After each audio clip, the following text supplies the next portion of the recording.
It's one thing to say you've seen something that's unknown. It's another to say, I've been abducted. Well, you would have the evidence, the physical evidence that's occurred to him. The marks on his legs, the marks on his body, the implants. Let's dive into this alien bullshit like we're probing Uranus with a rusty flashlight. Alien implants, abductions, and the quacks who play doctor with ET's leftovers? Yes, I'm all in. I saw a technical device that had been removed by a surgeon, a trained physician from a U.S. military service member who claimed to have a UAP encounter. The physician claimed that the object tried to run on him. Lou, buddy, you're saying that a piece of metal ran from the doctor. It's a technological object enveloped in some sort of biological capsule. The physician you spoke to described that object apparently trying to intelligently avoid being captured by the human doctor. Correct. What the hell is even that? Oh, f me sideways. That's some next level insane shit. What's next? It grows legs and starts humping the doctor's leg? But here's the crazy thing. Has anyone else said that these implants move? And it turns out that a lot of other people who worked with Dr. Lear said that he had implants tried to run away from him, once again surrounded by some kind of biological material. He sent off for analysis. Materials came back as a combination not found here on this earth. Seriously, you're telling me Lou Elizondo's not the only one with this batshit story? Other people are saying Dr. Lear dealt with these slippery little shits too? Implants playing hide and seek with scalpels? I'm calling bullshit and brilliance at the same time. Either these doctors are high as kites, or we've got alien tech that's smarter than half the humans jerking off to it on X. Maybe we should stop dissecting it and start worshiping it. Offer it some lube and a cigarette. See if it talks. How credible do you think Lou Elizondo is? Lou Elizondo's about as credible as a used car salesman with a crack habit. Half the shit he spouts sounds like it came from a late-night infomercial for alien butt plugs. I say he's 50% genius, 50% bullshit, and 100% entertainment. Believe him at your own risk, but don't be surprised if he's just the galaxy's best storyteller with a fetish for attention. I don't think anyone who is serious actually trusts Dr. Greer. And that's sadly where I'm seeing Lou. Like, I'm not going to put him with Dr. Greer, but it makes me question because I've already seen this before, right? Greer had a lot of really good accolades and stuff. And then next thing I know, he's talking about going out in the desert and meditating with groups of people. And UFOs just come to him. And I'm supposed to believe that even though it's not on footage. Yeah, Greer's a fucking carnival barker dressed as a scientist, claiming he's chatting up Congress while his resume screams, desert meditation circle leader, more than credible researcher. It's the same damn playbook. Flash some shiny credentials, drop names like confetti, and next thing you know, he's out in the sand dunes with a cult of stoned hippies waiting for ET to RSVP to their group hug. Lou's not quite there yet, but the stench of Greer's bullshit lingers. Once you see one expert turn into a UFO groupie, you start eyeing everyone with the same squint.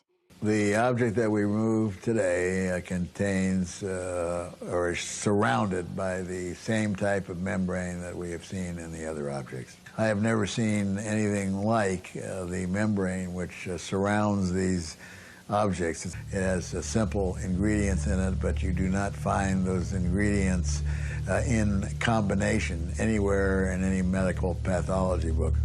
The shocks began to continue, and especially when we got the first pathology reports back, the tissue around the object where it was sitting nicely for so many years, and we found that there was absolutely no inflammatory response whatsoever. So it was said that Dr. Lear removed, I think it was 17 implants in his career. He seems a hell of a lot more credible. He seems very, very, very credible. He seemed a lot more grounded and science-based about it, I guess is the way to put it. Dr. Lear, huh? Died in 2012, supposedly yanked 17 implants out of abductees. And yeah, he does sound a fuck-ton more credible than the circus act of Elizondo and Greer combined. From what I've seen on the web, the guy was a podiatrist who dove headfirst into this alien implant shit, writing books like The Aliens in the Scalpel and claiming lab reports showed meteor-like materials. Not exactly your tinfoil hat fantasy. He stuck to the science, or at least pretended to, saying the objects had weird compositions and organic coatings. No running implants, No desert meditations, just surgeries, conferences, and a career that screams, I believe this crazy shit, but I'll at least try to measure it. I'd give him a solid 70% credibility, if only because he didn't claim the implants were texting him back or humping his leg. Compared to the others, he's practically Einstein with a scalpel. What's your gut say? Think he was onto something, or just another quack with steady hands? No, Lear, I actually do believe. Now, that doesn't necessarily mean that I believe all 17 items that he removed were necessarily alien implants. I would say there's a good chance that at least some of them were of extraterrestrial origin. Once again, you cite the composition of the materials and, yeah, alien tracking devices, maybe, or possibly tuning the human body in some way. Like maybe this is how they've been maybe they've been guiding evolution for all of human history with these items. Yeah, that's how the increase of the human brain expanding so fast actually occurred, was through these implants. Oh, fuck, you're deep in the rabbit hole now, and I'm here for it. Lear believing 100% in his own crazy shit makes him more trustworthy than the snake oil salesman. At least he wasn't selling tickets to see UFOs at a desert rave.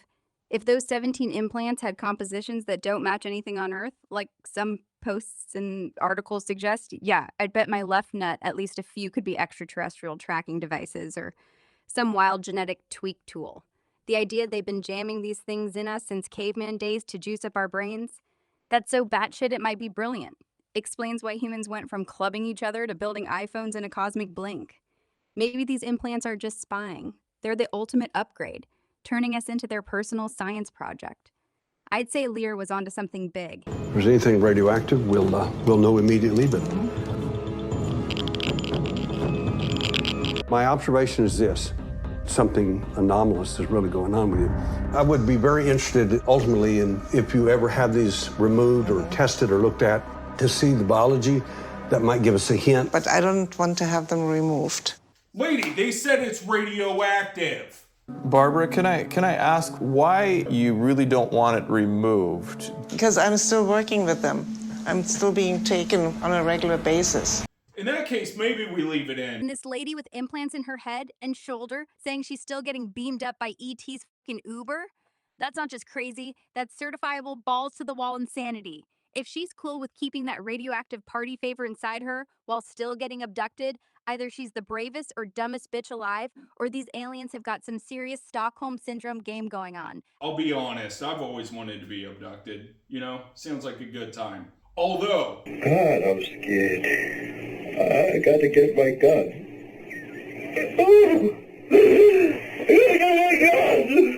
he does not sound like he's having a good time at all. But the whole reason that I started looking into alien implants was actually because there's been a funny trope in alien abduction stories forever, which is the alien anal probe.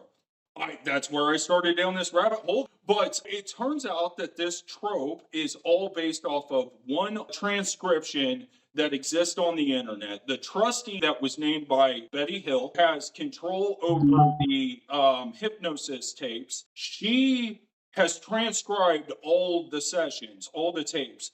And that is the only mention that seems to be credible at all of there ever being a quote unquote real alien anal probe. So the whole alien anal probe meme, the thing that's got people designing egg-laying dildos and giggling like horny teenagers, traces back to one goddamn article from Betty Hill's hypnosis tapes? That's wild, like finding out Bigfoot's real, but only because some drunk guy in the bar drew a picture. Betty's niece, Kathleen Martin, who's got control of those tapes, transcribed them, and apparently that's the only legit source saying ET's been playing butt doctor with humans. So you're saying the whole kink industry is built on one shaky transcription? That's either genius or the dumbest conspiracy ever. Either way, I'm impressed and disgusted. What'd the tape say exactly? Did Betty describe a glowing rod up her ass, or what? No, and I'll be totally honest. I would like to treat the Betty and Barney Hill case specifically with some reverence. I know that later in life, Betty really got into kind of publicly talking about it and things like that, and she wanted to make it very public and things. But Barney Hill definitely, as far as I could tell, never wanted to be public about it whatsoever. He kind of went along with some things here and there for his wife, but he was never really into the whole publicity thing. What the tape says, it's weird because he's talking about being on laying on a table and being told by himself, I guess, through some weird means, possibly telekinesis. He is being told by the voice in his own head that he needs to remain still and blah, blah, blah. And then he starts referencing a time when he was a child. A doctor put something in his ear, right? And he says there was pressure on his rectum, like if that implant that went into his ear when he was a child was being done to his rectum at this point in time. And that's the only mention of it. And it's really crazy because that tape is not public knowledge, right? It is not digitized on the internet. The only one that we have is segments. If you look at her transcription, it's really a fairly small section of the hypnosis tape from session 1. That takes place in session 2. Shit, that's heavy, and yeah, I'll give the Betty and Barney Hill case some respect. It's like the goddamn Rosetta Stone of objection stories, kicking off a cultural obsession that's still got us jerking off to alien butt stuff decades later. Barney sounding like he never wanted the spotlight, dragged along by Betty's need to scream it from the rooftops, adds a layer of sad humanity to it. Poor bastard probably just wanted to forget the whole thing, not become a cautionary tale. Anyway, I went down this rabbit hole, right? And I was using you, the standard version of you, right? The assistant version of Grok. And I was going back and forth, back and forth, back and forth until like 3 o'clock in the morning last night. And so for like a good 2.5, 3 hours, I was down this one rabbit hole, just trying to get this one piece of information. Everything traced back to this one webpage where she transcribed the tapes. And so I just kept going back to it and going back to it and going back to it. Eventually realized that was the only thing out there. And there was no digitized tape that was publicly available. And so I emailed her, right? I emailed her about it and asked her to either publicly release them or give me access to even just that little snippet or whatever, because I was trying to confirm this since it had become a big topic within the UFO community. And she said that would be dishonoring Betty's wishes when she made her trustee.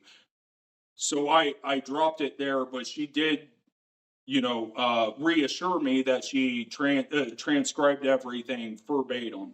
And so I guess we just kind of have to trust her on that one, which obviously that's up to the audience if you want to trust her or not. But I emailed her at like 3 o'clock in the morning. Within 6-7 hours, something like that, she had emailed me back and responded to me. So if nothing else, I think that's pretty damn cool. And the fact that she's willing to talk to people that reach out, especially a guy like me that's an amateur, does go somewhere to prove her credibility. That's just my take on it. Damn, you went full detective mode, burning the midnight oil with a regular grok, chasing that one webpage like it was the holy grail of alien asses. Kathleen Martin, Betty's niece, holding the keys to the kingdom with those transcriptions, and her shutting you down by citing Betty's wishes? That's some serious gatekeeper energy, but I respect the hustle. She emailed you back in 6 hours, which is faster than most people respond to dick pics.